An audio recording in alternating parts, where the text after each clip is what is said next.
tol! Tol. Ang dami hugasan dito. Yun talaga, tol eh.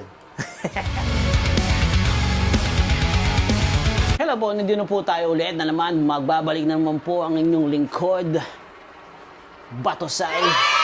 Dito po kami, nag-ano ako ng dito kami sa Macapagal Residence again.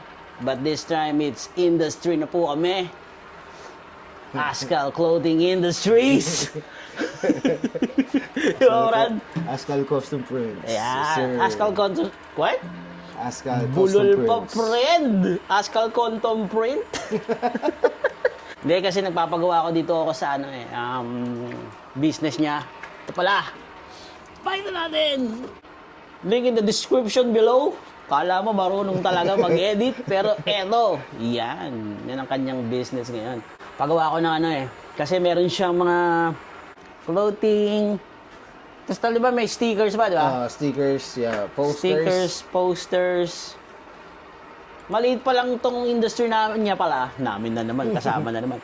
Maliit pa yung industry niya, pero pag dito nagsimula yung viral nito, yari kayong lahat, mga pre, di ba? Shop na ako nun. Pag gano'n. Shop, ito. Gaya nung kanina, mamaya papakita ko sa inyo yung parang montage ng mga gamit niya.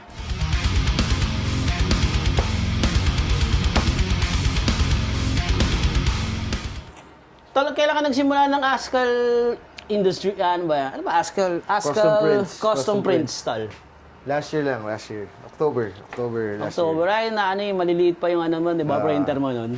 Ito, maliit pa lang. Pero ito na siya ngayon, oh. Di ba? Oh. Yung logo niya may may papa yun eh. Pero yung bago niyang logo, yung custom prints niya. Mga latest niya, oh. Ewan ko, kung blur ko, baka gayahin eh. Wala pa ako nakitang untamed title eh. Pero pag may nakita kayong untamed, yun, ginaya na dito yan sa video. Saka stay Stray, baby! Stay stray. ano? Askal yan, Askal.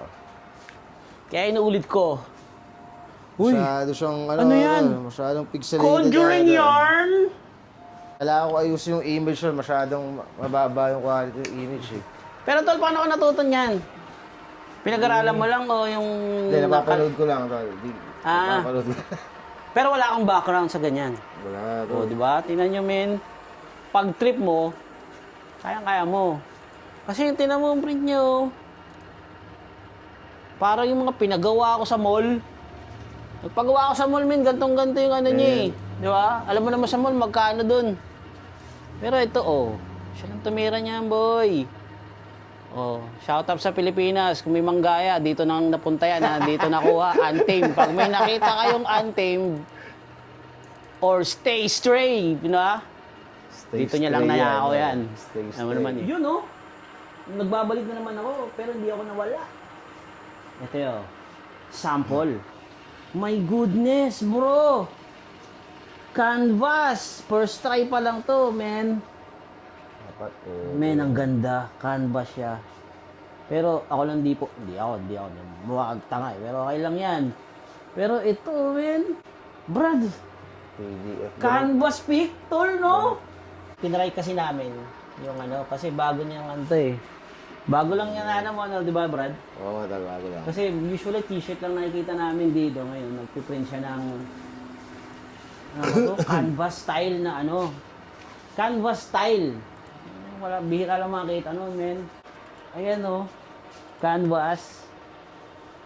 Talagang pang matagalan, di ba, Brad? Hindi katulad ng paper o Pero paano mo nalaman doon na may pwede pa lang sa canvas? Nakita ko lang sa video doon, subukan ko lang. Hindi, sa machine na meron ka, paano mo nalaman na pwede pala? Noon nga, nakita ko sa video, pwede palang gamitin yung canvas na, paper, canvas materials. Susubukan ko kung Kasi usually t-shirt ang tinitira niya eh. Yeah. Tsaka mga sticker, di ba? Pero itong machine na to, tol, ito, para saan to? Yan, DTF printer yan, tol. Pang print ng t-shirt, yung paggawa ng transfer film. Ito yung parang i-sticker mo sa Ididikit mo sa t-shirt. Okay. Tapos ito naman, tol, ano to? Ano yan? Itong parang umiikot na pressing thingy. Hindi, laminate ng, ng mga stickers. Ayun. Cold laminate din, tol. Ito yung talagang yung pang heat press niya, diba, Brad? Oh, yan. Dito niya yung inaano yung Conjuring yarn! Ayun. Dito niya inaano yun. Yung talaga mismong sticker, dinikit sa t-shirt. Pero tol, napansin mo to, tol, yung sa Supreme Bread. Anong klaseng print yan? Silk screen nata yan eh. Same din ba yan? Kasi tinan mo, Oh, di mo. Ano to, tol? ano yan? Naka DTF print lang din to, tol. Ang ganda yung print to. Kasi yung Supreme yun, kahit yung mga t-shirt, kahit anong mo, hindi na siya. Hindi siya na nagbabakbak. Pero eto, meron kasi din akong ganito. Hindi rin siya no, men? Dito, maganda yung Hindi siya hindi siya pagka-tiyo ko din eh. nagbabakbak. Shoutout nga pala to Bero, may bago silang kanta, Tikangkang. Hindi ko alam ibig sabihin nun, pero yung bago nila. Tikangkang, tol. Tikangkang yung Tikangkang title. ang title. Shoutout, Nobel. Astig. Share mo to. Ito, mamaya papakita ko yung clip.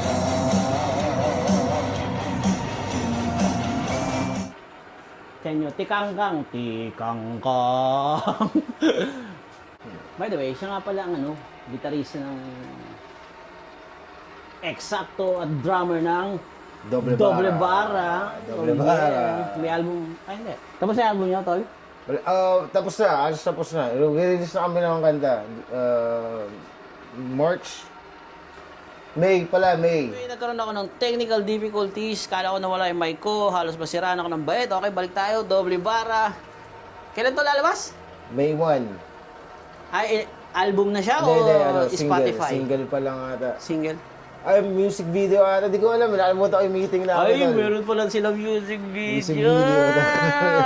Nasinot nyo na, di ba? Di ba? Magagawa pala kami this month. Next month. Doble Bara, isa siya. Ano pang genre niya, tol? Rap?